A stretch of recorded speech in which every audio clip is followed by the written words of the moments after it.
Hey guys, we're so excited to have you here on our first episode of Portal. And here we have Joseph, Jonathan, and Gaby Kim. And I'm Daniela. And today we wanted to start off with the topic of negativity and how that affects how we live our life. And many of us want to live a positive life, a happy life. So we want to talk about how negative thoughts can feed a negative life, can turn our positive life into a negative one. And as we were researching for this topic, a lot of us were seeing this statement over and over again, the fact that we are wired for negativity. And this just has to do with the idea that negativity is kind of like a survival instinct. You have to see everything as bad to lower your risk. So you do less, and the more that you see, you just automatically label it as negative until it is proven otherwise and proven that it is good. But now we live in a time where we're not necessarily fighting for our survival every single day. And many of us, our priority isn't to survive. It is to be happy, to have a good life. And in that case, negative thoughts don't really fit into that priority. Negative thoughts don't fit into the priority of having a happy life. Now, before we get into this conversation of how we can stop these negative thoughts, how we can move into a positive life, a happy life, what is a negative thought to you guys? Like, what would you guys label as negativity? Well, I've never had a negative thought before, so I'm not sure what that. No, I would say I think a negative thought is when there's a situation or when there's something that happens to you, our instincts are to have a negative thought immediately without really analyzing the situation or even having a positive thought. And I think many times what we do is we automatically start creating a scenario in our head, and then it just snowballs into something that is not based in reality, that's actually based in fear. So I think that's something that we naturally tend to do. Yeah, for me, I would say negativity probably leads to like insecurities or just just being unsure with yourself, and it can lead to more.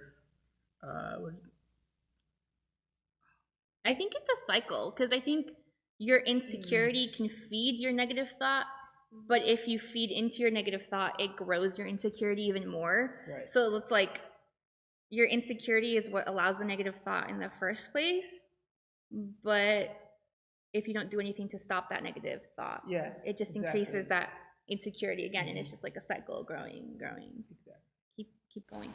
Yeah, to add on to that, well, as you guys were saying, like it's like a snowball that keeps growing. I think it's a negative thought. Once it affects you, it hurts you physically, emotionally, or I guess psychologically, and it can also affect those around you, your friends, your family members, your coworkers, and stuff like that. Right, yeah. So there's this study, and according to the National Science Foundation, an average person has about 12,000 to 60,000 thoughts per day. And for every person, on average, not just like negative thinkers versus positive thinkers, on average, 80% of those thoughts are negative. So the reality is that regardless of whether you consider yourself a positive person or whether you consider yourself a negative person, you pretty much have the same number of negative thoughts. But the problem is what you do with those thoughts, how you treat those thoughts, how you act with those thoughts. So not every negative thought is a bad one. I think it becomes a really bad thing when we focus on those negative thoughts, and it becomes like the cycle, and then those lead into anxiety, they lead into depression, and stuff like that. Because to be completely honest, as Joseph was saying, like a lot of these things are made up in our head, like they're useless. They're not real things to actually, be worried about, have anxiety over, or anything like that. Because I remember, I don't know if you guys have ever grown up like talking to somebody about what your fear is, and I'm not talking about like, no, even when you talk about like monsters under the bed, like that's not a reality. When you talk about like I used to have an incredible fear of aliens when I was younger. Like every time we would watch a movie about aliens, that's what my nightmares were about. And I honestly thought there was like aliens outside my window waiting to come in and take me up into their spaceship. So like most of our fears aren't based in reality. And it's kind of funny, like to kind of sit here and think of like what we feared as a child. But now as an adult, or like even as a teenager or somebody like in high school, like thinking about what are our fears, and are fears actually based on reality, or are negative thoughts based on reality? And most of the time they're not, because most of the times they're just like assumptions. They're just like things that we do to fill in the gaps. Yeah, actually, you mentioned the study that was done, and how you're saying that most of the thoughts that we have are not based in reality. So there's this other study that was done by the University of Pennsylvania in the Department of Psychology, and they studied 29 patients with anxiety disorder. And what they found out was 91% of fears don't come true. So that's like this huge percentage. I mean, it's almost 100%. So we can only imagine like how much headspace we take, how much time we spend worrying about things, or being anxious about things that will never happen, will never come to pass. So I think that's an interesting thing to remind ourselves, is most of the time that we're thinking about things that cause fear, those nights that we just stay up in our bed in darkness, anxious, like it's not based in reality. So I don't know, I thought that was interesting. So I think majority of the time it's true that we overthink a situation and we have negative thoughts from that, but I also think people don't have control, or don't know how to control those negative thoughts, which affect them physically. And I'm speaking completely out of personal experience, where I've had a bad situation happen or occur, and I just completely lose it. I freak out. Since it's not in my control, it overcomes my thoughts 24/7. I just become anxious, and that takes a huge toll on me. And I don't think people realize how powerful your mind can be, and how it can really affect your body. So I also think it's just that people need to learn how to control all those negative thoughts, and find ways to put that aside, maybe meditate, or just kind of find a calm moment to come back to reality. Yes, because we were talking about it too, how negative thoughts, fears come from insecurities, and some of them are actually fed through real experiences that we have. Like some of our fears, we have them because we've actually experienced something that feeds that fear. Maybe we have experienced that fear. Maybe that fear has happened to us, and then we fear it happening again. So it's not that every fear is baseless, but for the most part, they are. And I feel like it's important to make the note that here we're mostly talking about negativity that is filled, or that is fueled through insecurities, because there is negativity and there are fears that are fueled through traumatic experiences, that are fueled through mental illnesses, and those are things that are way out of our area of expertise, if you will. And those are things that if you are struggling with that, if you're going through that, those are things that you would probably need to get help for, and not from us. We're not qualified for that. But My bachelor's. There is no shame in looking for help and trying to find someone to talk to about that, because those things are real and we struggle with those things. And there is no shame in that. There's no judgment in that. So we were talking about what negative thoughts are to us. And I want to ask you guys, like, what have you guys done? What has helped you guys to like exit this cycle of negative thought? Because it's one thing to have a negative thought enter our mind, and it's different to have a negative thought enter our mind and for us to sit there and meditate on that negative thought and just think about it and then like create this whole future for yourself where everything just like falls apart. So how can we end those cycles of being negative?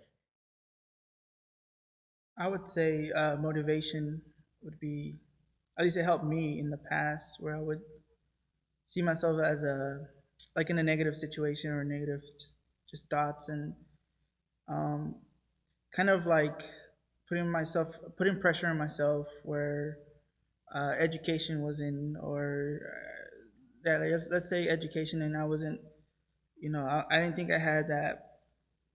I don't think I could have finished like after high school going to college. I had a like negative thoughts about just failing, flunking, and not like persevering in anything. I mean, yeah, just not, thinking I'm a graduate one day and start my career or anything. But that was in my thought. I was in that time I was thinking those thoughts, um, but then I see if my friend, like I wouldn't say compare, but I would say like a motivation. My friends were like, we can do this. We're in this together. And you make like, yeah, you were making friends too as well. Like I was making friends as well in school. So I would see that as motivation. It's like, okay, I have, have friends to back me up. I have, there's ways to like, to get there. So, and that helped a lot. Or I just, use something to motivate myself to succeed or to eventually get to that point, which I did. Right. And yeah, it helps. I think helps a lot. Yeah, I think it's important to know that like when we go through situations that are hard, a lot of times we might feel alone, but when we live in a world with billions of people, at least one other person has gone through what we've gone through. And just knowing that there's resources out there. There's things you can do. There's inspiration. There's role models. There's friends. There's professionals. Like, it's not always the end of the world. There's paths. There's ways to go. Yeah. I'll also add, I think practically what we can do is just this idea that of what comes in comes out. So what we're feeding our minds with, what we're feeding our soul with, that's gonna come out later somehow, right? So if we're constantly spending most of our day on social media, if we're constantly watching the news, which most of the time is negative, if we're constantly feeding these negative thoughts, if even our health, if we're constantly eating bad, if we're not exercising, what we're putting into our souls and our minds and our hearts, that's what's going to come out, right? But if we do the opposite, if we're spending time with God, if we're spending time in devotion, if we're spending time in prayer, if we're exercising, if we're eating healthy, if we're surrounding ourselves with friends that will encourage us and will motivate us to be better, then that's gonna help, and that's gonna show in how we react to tough times, or and I think I noticed that during this quarantine, when the quarantine started, I quickly realized, if everything has been taken away, right? So we can no longer go out, we can no longer interact with our friends, we can no longer be in our community with our church. I'm gonna be stuck at home most of the time, and if I don't do something about this, I'm gonna go crazy. Yeah. So I immediately made the decision to do something about it. So when the quarantine started, I made a decision to take care of my health a little bit better than what I was. I started exercising more. I started trying to read more and make sure I was conscious of what I was feeding my mind with. And it actually helped, right? I felt great.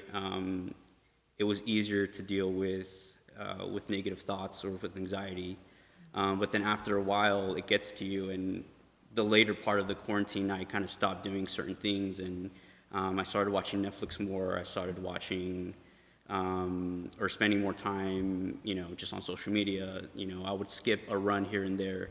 And if I compare both of those, you can see how your mind goes to negative thoughts and how you deal with anxiety more when you stop doing these practical things. Even, like our spiritual practices, like not reading the Bible as often, not praying as often. So I think it's being mindful of what are we spending our time doing? You know, what are we feeding our minds? What are we feeding our soul with? So like an awareness. An awareness, yeah. Being aware. Mm-hmm. I saw that more as like just productivity, keeping your mind So- busy Mhm. from what you just said, because not everybody functions that way. Somebody can, you know, do yoga, meditate, whatever, but at the end of the day, I think it's also a lot about perspective. They can feel overwhelmed by trying to do so many things just to stay active. I think a lot of it is perspective, and it should be like questions like, this will soon come to an end, this won't be forever.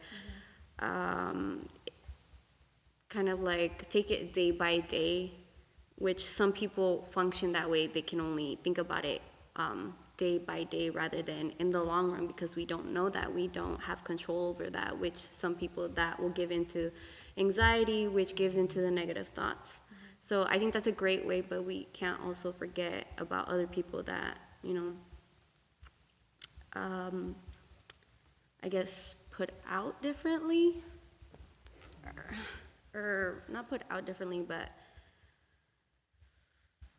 how they manage those negative thoughts. It's not always just do this, go do that, you know, go read a book, sometimes you just need to take a day and just Clear your mind. clear your mind, maybe Yeah. do nothing. Yeah, it definitely does have to do with your personality and how you just deal with stress in general. So not everything is going to work for everyone, and not everything's going to be the same for everyone. But I do think it's important to point out that there's two types, I think, like overall, two types of negativity, because there's negative self-talk, where it's the kind of talk where, like, if you do something bad, if you fail at something, you will just assume that you are the worst and you will never get better, or people will think this about you, or you're not good enough, or it's the type of talk that you do when you stand in front of the mirror and you just name out all the things that you don't like about yourself. It's the type of talk that you do when you mess up in front of a bunch of people and you leave that room thinking over and over again, oh my God, I must have looked so dumb, I must have looked so stupid, like how embarrassing. So that's like negative self-talk. And then there's negative thoughts and negative talks about the world, about everybody else. And that's just a person that's negative, that just thinks they're superior to everybody else and just wants everything else to be bad, and they want to make themselves look good. Or it's somebody that's really, really insecure about who they are and they actually don't think they're that good, so then they still talk negatively about everything else and all the other things. So there's definitely like negative self-talk and then negativity towards others or towards circumstances or towards situations.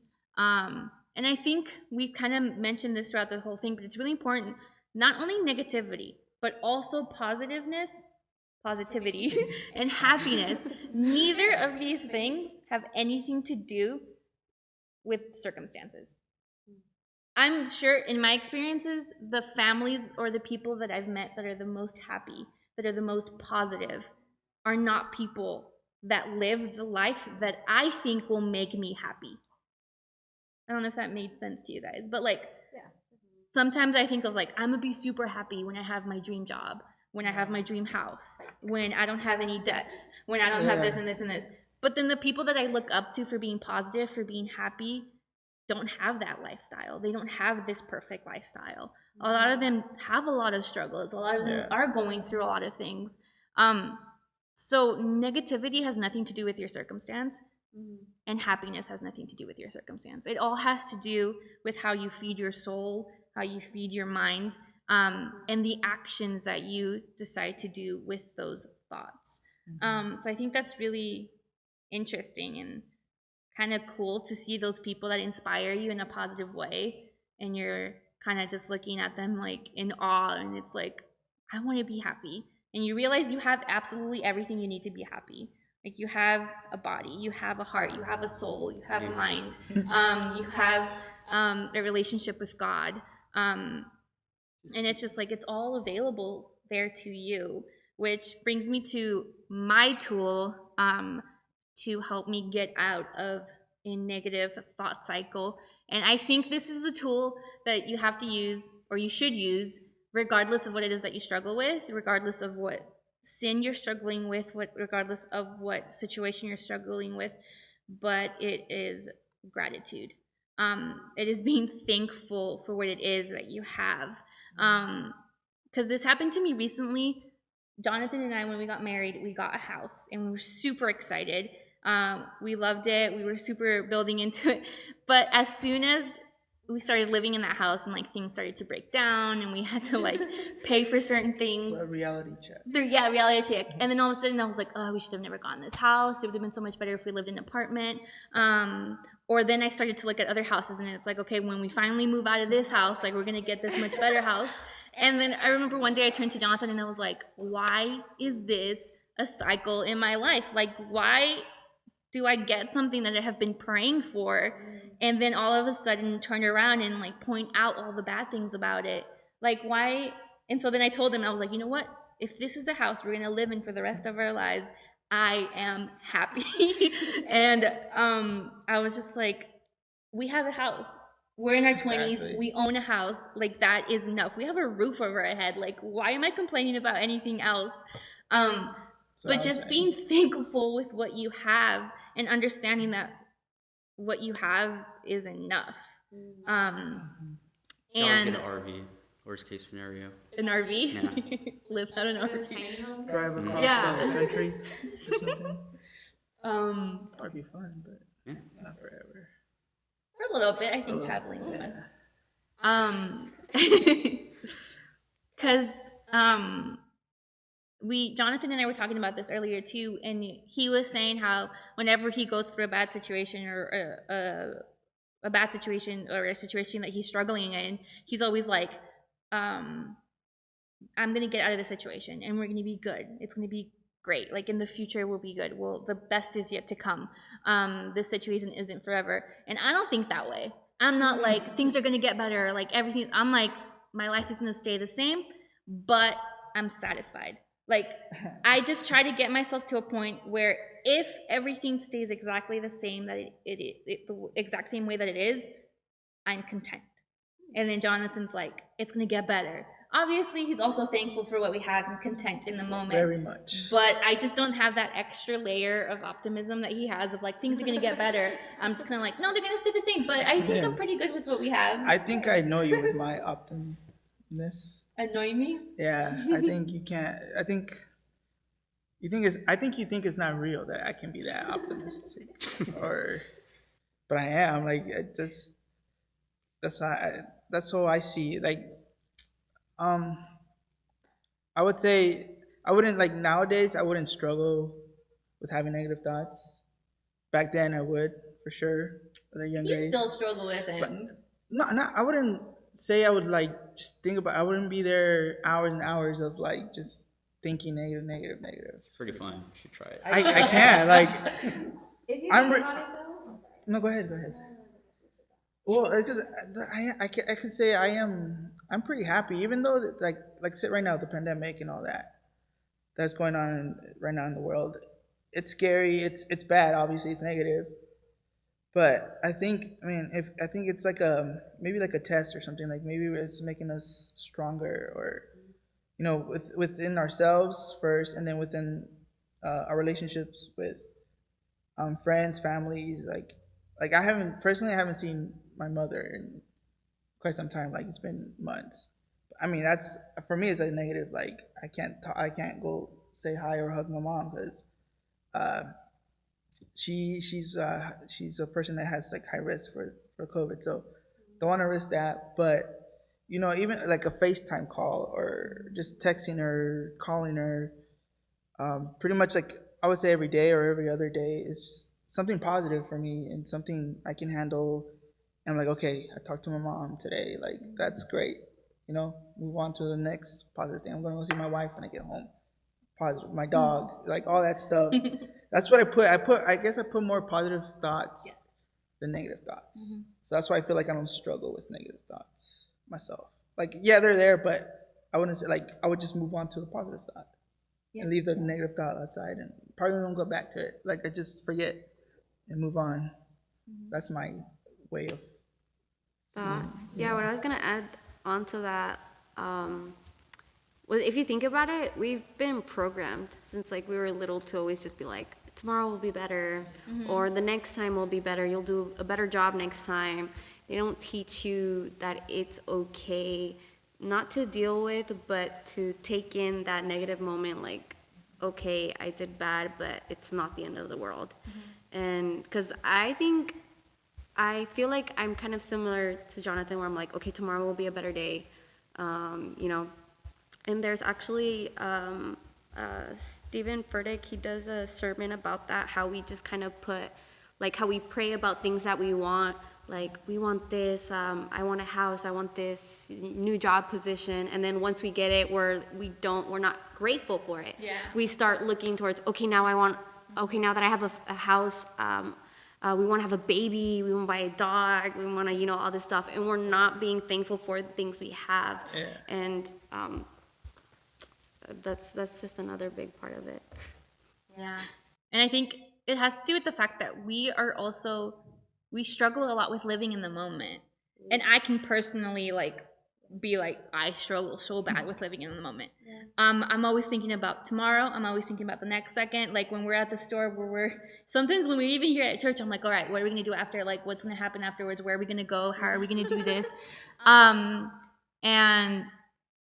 It gives you some stress there, no? It does, but then it makes me kind of sad, because then I think about like other seasons in my life, and I'm like, I just should have enjoyed them more. Like I should have lived them more. I should have been, instead of being so worried about what's the next step. Yeah.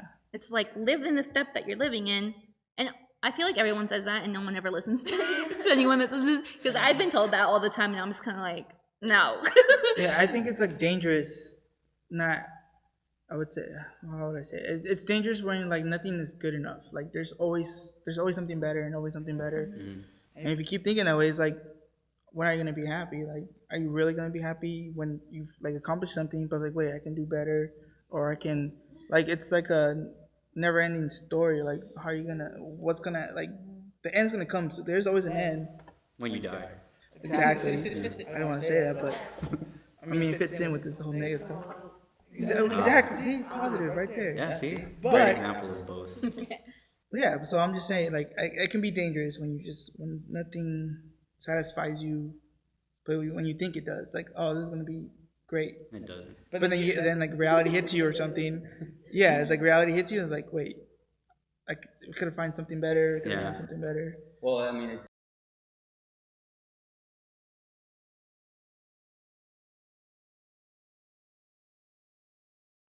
Like Andy from The Office says, That's what I was I wish you would know when you were in the good days before you leave the good days. And sometimes it's even a matter of weeks or days. It's right.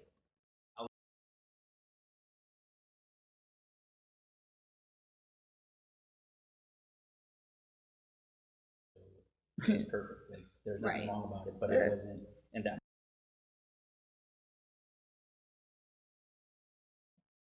So I feel like we've been talking a lot about negative in the form of negative self-talk, about how we feel about ourselves. Mm-hmm. And I kind of want to transition a little bit into the talk of negativity of talking of others. And this can be something that we do ourselves, and this is something that our friends might do, our family members might do. And this has a lot to do with the fact that one of the good ways to move on from negativity is to spend time with people that are uplifting. And sometimes we look around the group of people we hang out with, and you're like, why is everyone so negative all the time? And as I was looking up this idea, because for some reason I had this idea in my head that we are attracted to negative people. We are attracted to people that complain and criticize all these things. And so I was wondering, why is that an idea I have in my head?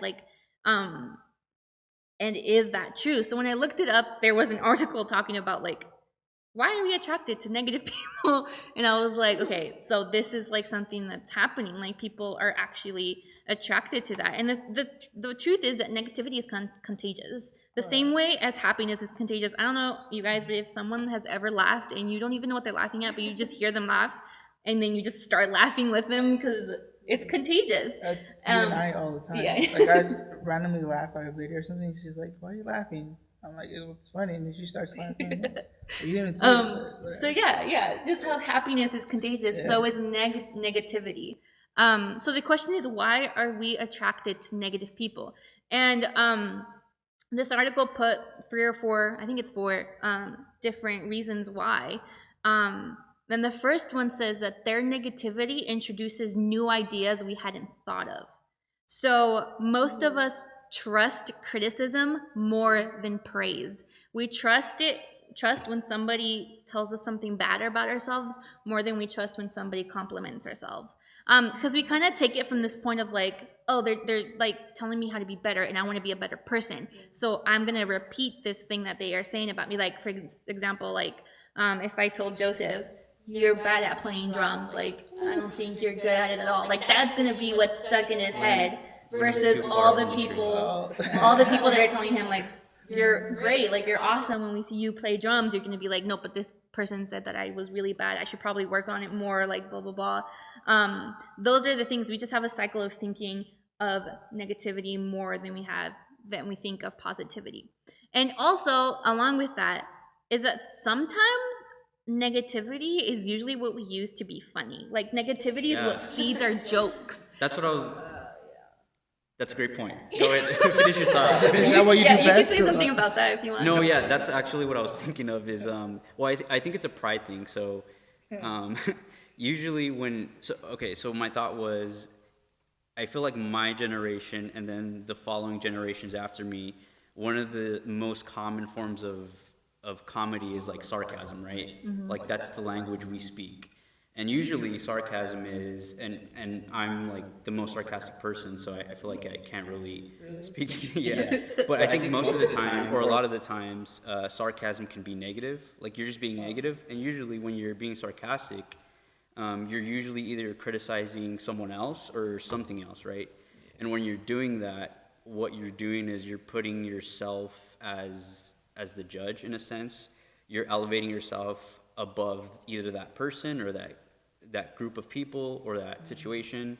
So it's kind of a pride thing where you're making a joke at the expense of a person or a group of people or whatever it may be. Right. But I personally do struggle with it because I mean, I'm so it's just it's a thing that comes naturally to us. I think it's just I don't know, it might be a generational thing, but sarcasm is such a thing that we're fluent in, I feel like. So it is a thing that we do have to be mindful of, I think.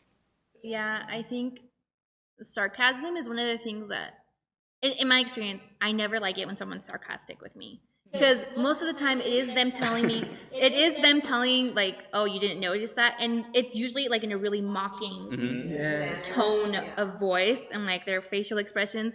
But then I do it. Like I participate in it and I do it to somebody else. And yeah, it's just like normalized. Mm-hmm. Like it's just normal. And also this idea of roasting. Like that's also another form of joking that we do with everybody. And it's so normal. Like it's just, it comes out. And it's very funny sometimes. It is. One person starts it, another person starts it, another person starts it. And it just, builds up. But we find that attractive. We find funny people attractive. Unfortunately, a lot of people use negativity to fuel their jokes, to fuel their humor. It's pretty crazy. Yeah. The second reason why we might be attracted to negative people is that people that criticize and are negative about things usually appear independent. And they appear intelligent because they aren't looking for approval from anybody. They are... they're not trying to be positive and agreeing with you so you be your friend. They're just like, I don't like this, I don't like this. And then you're automatically like, oh, they don't care what people think about them. That's attractive. Like, they must be very, like, how do you say it? Comfortable with who they are. Confident. They must be very secure, confident. Exactly. And to us, that's an attractive characteristic. That's something that we look in people. And usually they're not. Usually they're the most insecure. Yeah. The last one, I'm not going to talk about the third one, but the last one is that they validate us. Meaning that when they criticize things that we criticize as well, we validate each other. Yeah. And so instead of creating relationships with people that challenge you and are trying to persuade you or move you to think more positively or to think better, you're just like, oh, this person thinks exactly like me. They think negative just like me. They criticize just like me. We're going to be best friends. And that just fuels into each other. Like, it's contagious. The negativity is going to fuel your negativity. Your negativity is going to fuel their negativity. And it's just going to keep on snowballing. And usually bond, or a lot of people do bond on hating on the same thing. Yes. Like I feel like a lot of friendships are created, you know, because someone heard someone else say a certain comment, or they heard them speak negatively about someone else, and that was the bond in the friendship, just Right. because they both were hating on the same thing. That's so sad. Do you think as like a false friendship in that way? And that's like as a person that I don't know. I mean, it depends on the friendship, but I I guess my think- point was Because- what brought them together, what attracted them to each other was their criticism of someone else or Right. something else. But I mean, I don't know, maybe it could turn into a legitimate friendship. I don't know these imaginary people, so I would have to. yeah, obviously. Yeah, but I feel like just relationships in general, where that person just validates everything you say and never Yeah, yeah. questions you, never challenges you. That's Yeah, not really like a Right, friendship. right, That's right. more of like, A yes man. until you disagree with me, I'm gonna be your friend. And then like that moment that they disagree, they're like, like- well, I'm not gonna be your friend anymore, type of Right. thing. And usually that's where, you know, like you need to be able to disagree and try to, you know, challenge your friends. So spend time with people that don't think like you. Spend time with people that uplift you, especially if you're someone that's like, I struggle with negativity. Yeah. Spend time with people that are positive. Spend time with people that make you question why you are so negative about so many things.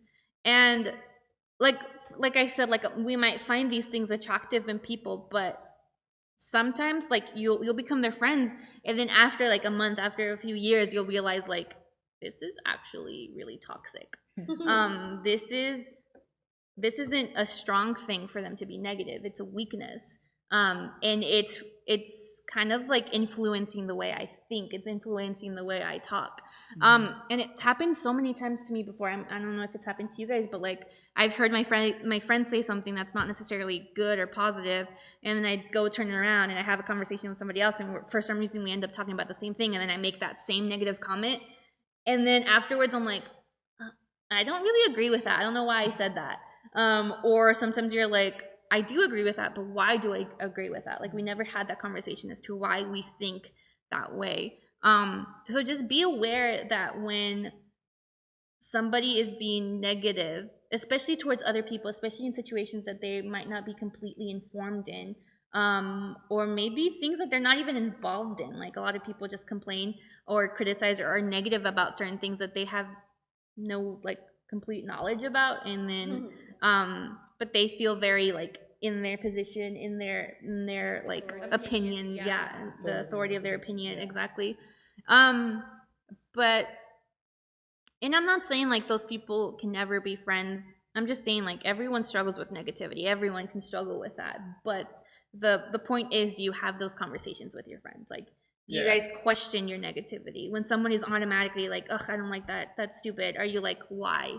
Or are you like, yeah, I don't like it either. When maybe deep down you do like it, or you want to like it, or you're interested in it. It's actually how I talk too. All the time. But yeah. So don't catch the pessimist bug from someone else. Don't let someone else influence you, especially when they're trying to pull you into this like negative way of thinking. I agree. Yeah. Doesn't have anything else to add to that? No, I think just going back to the point of, well, there's that saying that I don't know, I'm gonna butcher it, but tell me who your 5 friends are, and I'll tell you your future, or your future in 5 years, something like that. Yeah. But basically, it's this idea of, you know, who you surround yourself with. Not only who, but what you surround yourself with is going to influence, you know, how you act, how you think. So if you have friends that are constantly negative, if you're feeding yourself with content that's constantly negative, then, you know, you're going to turn out to be negative. You're going to be negative yourself. So if you're doing the opposite, if you're surrounding yourself with people that are encouraging, that are uplifting, that are positive, that are constantly speaking into your life, then that's going to influence you as well. You're welcome. Thank you. All right, so now I'm going to name off some different types of negative thoughts or different ways that we can be negative. And if we want to talk about it more in depth, we can do that. If not, I'll just move on to the next one. And we'll just, staircase through it and see which ones we want to talk about, which ones we don't. So the first one that I want to mention, one of the ways that we think negatively is called the heavens reward fallacy. So it's the type of negativity that assumes there will always be a reward for hard work and sacrifice. And then when the reward doesn't come, you become bitter, you become resentful, and you become depressed. What do you guys think about that? Yeah, I think if you're entitled, especially, in probably our country more than anywhere else in the world, we feel entitled and we feel that we deserve everything for whatever reason. But the fact of the matter is we don't, everything we have, especially what our faith says is everything we have is given to us by God, even our lives. So because of that, we can't feel like we're entitled to anything, really. The fact that we have, life, the fact that we have a job if we're working, our health, whatever it may be, all of it is a gift. We didn't earn it, we're not giving ourselves life, you know what I mean? So I feel like we have no place to require, or, we have no place to be entitled because we didn't earn anything. Everything is a gift. So because of that, then. Yeah, I see that a lot in society right now. It's more about my rights, and they're not being responsible about others around them. So for example, people say, okay, if I work hard, I'll get that position. So I think society has also implanted that work hard and you'll get this in reward. But no, life isn't always like that, and sometimes we just need a reality check. Right. So. Yeah. And I think if you want to talk specifically about the Christian community, I think this is a very real thing that a lot of people struggle with or have probably lived with. And yeah, I mean, I feel like we've all experienced that personally, kind of. In a way. Yeah. But just kind of this feeling of I do this hard work, I do all these things, and where's the reward? But I mean, that's just it's the reality of life, how we were saying, not everything you do is going to be met with a reward. Or not even the reward that you are looking for. Because if you take it from a Christian point of view, and be oh, well, I've been fasting, I've been praying, I've been serving, blah, blah, blah, yet I have not gotten this. Right. So they're always looking for, I don't know, this kind of reminds me of the story of Job. Because everyone's expecting no, well, you must have done something bad to receive all of this, bad things that are coming to you. But no, it's just we don't have control over that, and we shouldn't have that kind of mentality, because life is always gonna we're always going to be let down in a certain way because we have these expectations, and that we think it should be this way all the time, but it's never gonna be like that. The Bible tells us that the only things that can be reaped are the things that we sow. But the Bible never promises that it's going to happen in our lifetime. Right. The promise isn't, if you sow, you will see the fruits of what you sow. What they say is, if you sow, there will be fruits. But that doesn't mean you're going to see it. You probably won't even see it until you get to heaven. And so a lot of people are where are my fruits? I have been sowing. And it's there will be fruits. If you follow what God is asking you to do, if you follow what the Bible asks us to do, there will be fruits. But that doesn't mean you will see it in your lifetime. And I mean, I'm pretty sure there's a lot of missionaries that have passed away that have experienced this, that have gone to new countries, that have tried to sow the seed of Christianity in these different countries, but nothing happened in their lifetime until they pass away. But groups still continue because of the work that they did, still continue going into those countries. And now those countries have churches. Now they have pastors. Now they have communities of Christians. So it's just this this false idea that we have that everything we do is going to be met with a reward. If it's not met with a reward, then I'm going to be better about it. Right. And I think it's a matter of patience as well, right? Like you said, we might not even see it in our lifetime, right? Or what you wanted or what you thought you were going to receive at the time. I mean, it's a way of testing your patience, I think, in that matter. Because for me, I don't see that kind of point of view. I see it as it's better to give than receive. So I can't say I don't think like I don't think that I'm gonna get a reward, because sometimes I'm like, yeah, I expect something good or something positive, but like something if I do something, yeah, I expect something to be good, but at the end, like I don't. If it doesn't happen, then I'll just wait. You're okay with it. Yeah, I'm okay with it. I'll wait. It's gonna happen. If it doesn't, well, that's understandable. Like, yeah, okay, just try something else. Move. Try to. But yeah, my point is like not to think that way, because then yeah, you're probably never. Yeah, you're just gonna be like sour, or bitter, or like. So, if I mean, unless you want to feel that way, then I don't know. It's up to you, but. I don't think people would like. I don't know. I don't think people. Like it's a very narrow kind of thought, right? I think it's simple, but it's hard at the same time. Yeah. Like the answer is there. Like just give, and your patience. I mean, your reward, if you want that, it's gonna come. I mean, we're all going to heaven. So. Right. We're going to heaven. We're going to heaven. Also, I would add, when we look at the life of Jesus when he was here, I feel like most of the time that he bumped heads with the Pharisees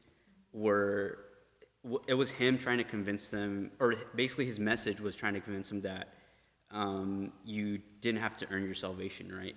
Because the Pharisees, that's basically what their message was. That's what the law was everything you do is to earn basically your salvation. It was works based. So when Jesus shows up and preaching his message, it's the complete opposite. Like first of all, you can't do anything to earn your salvation, because it's a gift. So I think his entire message should teach us that the same thing, right? We didn't earn our salvation. We didn't earn anything else. So it's a gift. And when we try to act as if we have to earn it, or if we have to do certain things to reap a certain reward, then we're missing the entire point of what the message of Jesus was. So that's all I wanted to add before we continue to the next point. Yeah. So the next one is a fallacy of change. And it says, the thinking that if people or circumstances change, then you can finally be happy. So this is, I think, kind of goes kind of like side by side with like victimizing, like kind of saying everyone else is the problem, the situation is the problem, I'm not the problem. And sometimes we do find ourselves in situations where we had no control over. Things just kind of fell apart. But it's just kind of like this idea that even if things get better, if you're a negative person, you're still going to be unhappy. You find a way to. Yeah. You find a way to be unhappy. You find something to complain about and you be unhappy. And like how we said before, like your happiness isn't dependent on the circumstances that you live in. It's dependent on how you think and how you let yourself keep on thinking and how you act. Okay, and as we come to close this conversation, I want to talk about ways we can overcome negativity. Give some, I guess, just like a bullet point of different advice that we can give on overcoming negativity. And I specifically want to talk about if you are struggling with negative self-talk, if you are struggling with the way you think and the way you talk about yourself.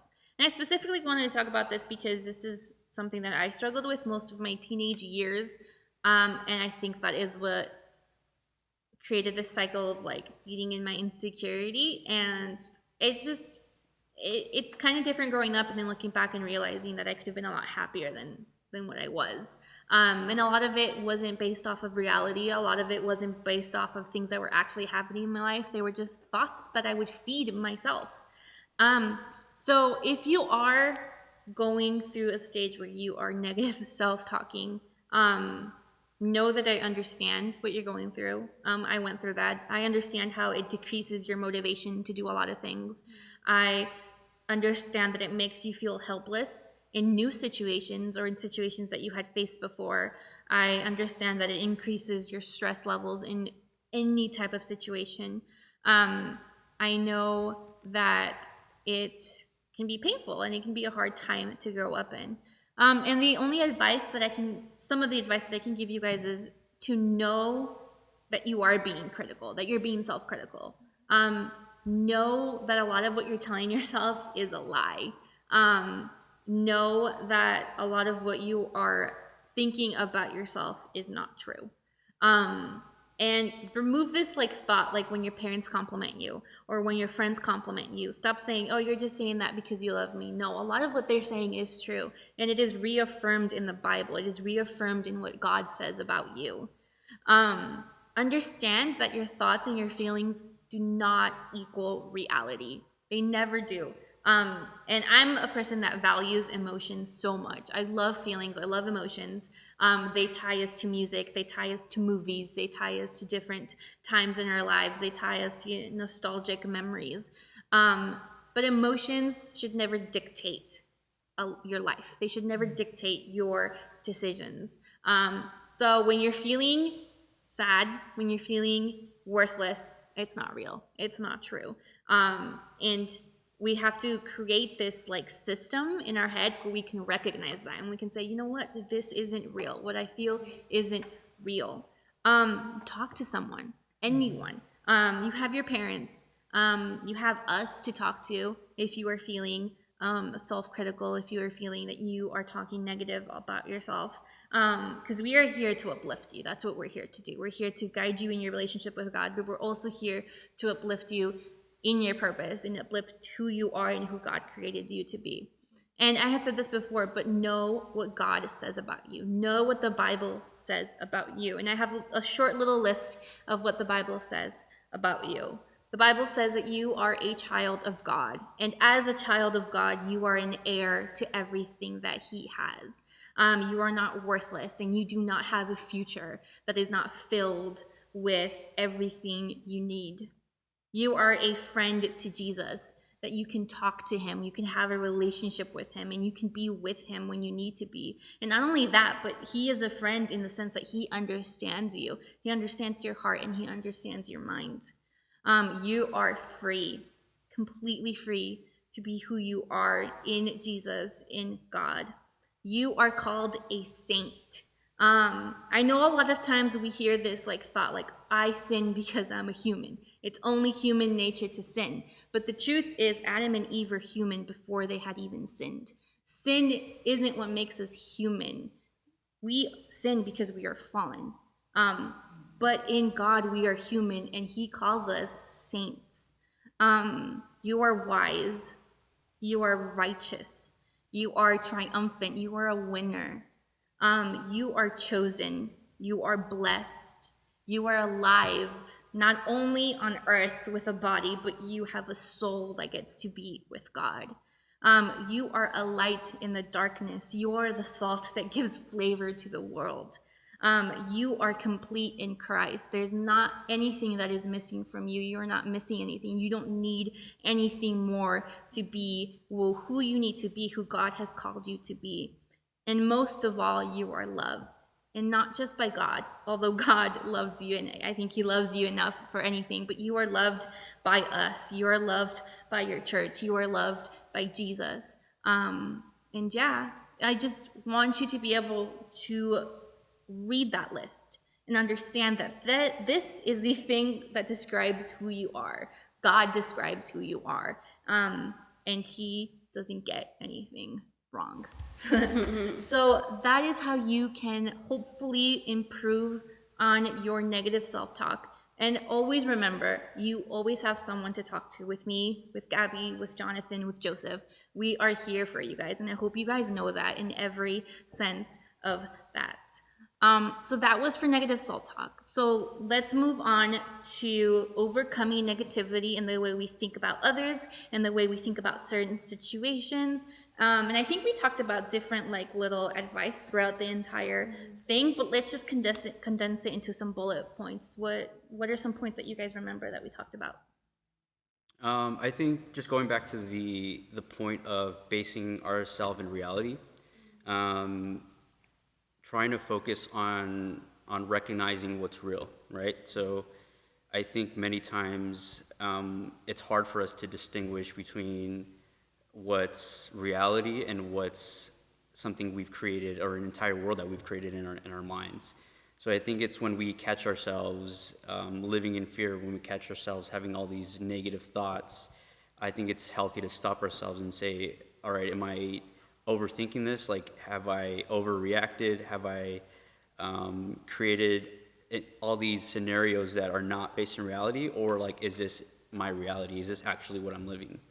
And I think there's a fine line between recognizing what reality is and accepting it as it is, and having negative thoughts or having anxiety or fear based off what that reality is, and then running off and having basically going into anxiety or fear. So I think just making that distinction between reality and fear, I would say. For myself, I think I had mentioned this earlier. It's pretty simple. Just be in the present. If it's too overwhelming to think about what tomorrow brings, if you're overwhelmed because of your past mistakes, the advice that I would give is to just be in the moment, take it day by day, try to avoid those negative thoughts by compensating it with positive thoughts, even if they're small, oh, today somebody bought me a coffee, and that's a good thing. Today I was able to go to work.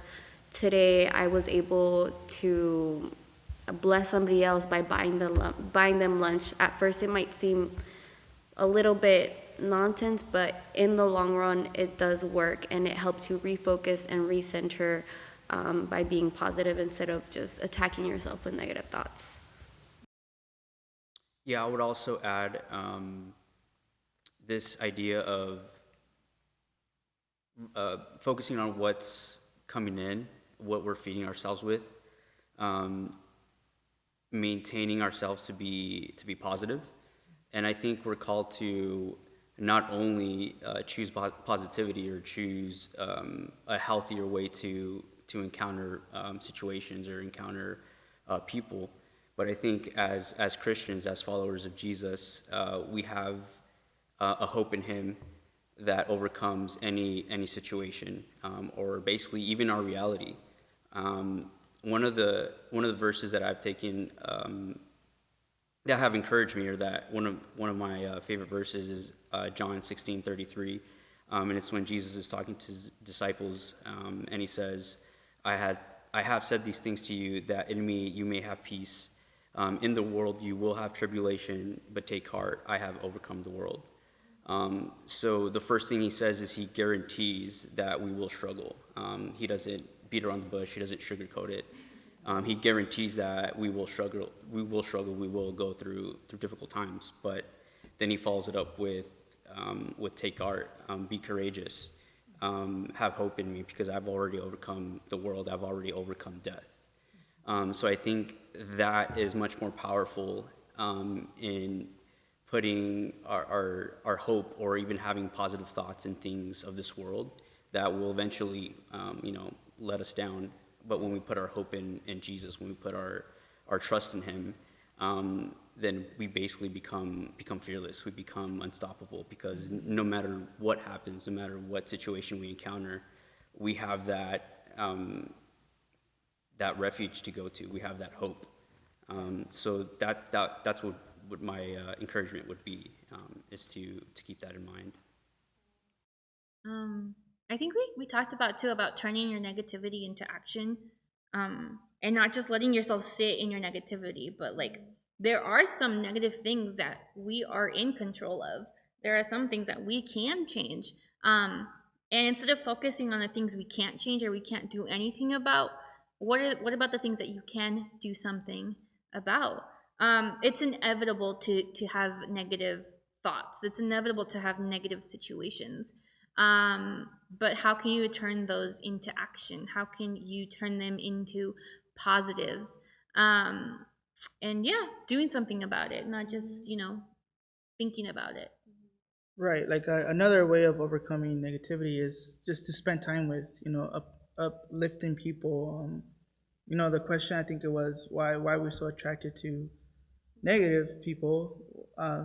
Well, I would say, not, don't ask yourself, or don't seek that. Don't seek, negative people. Look for someone who just has a good spirit, or would be there for you or something. I mean, like a simple smile can go a long way. A simple hug. You don't have to really like put yourself out there. Just show that you need that person at the moment. Just whatever it might be.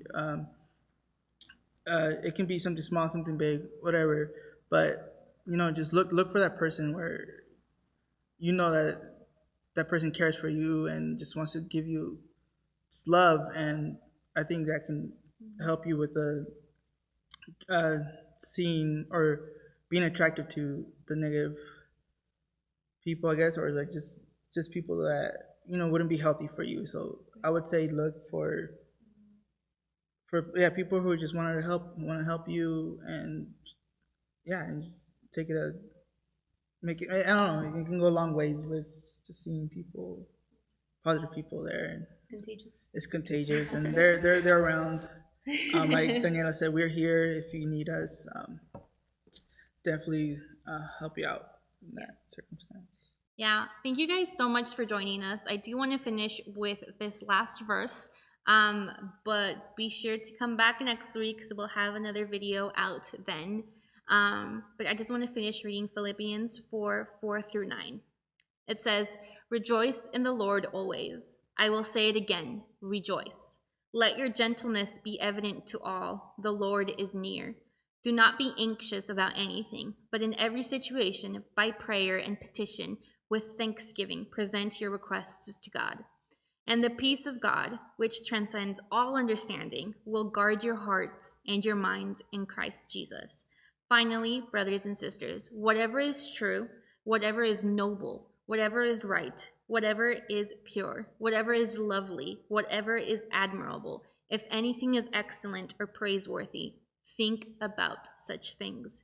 Whatever you have learned or received or heard from me or seen in me, put into practice, and the God of peace will be with you." Bye, guys.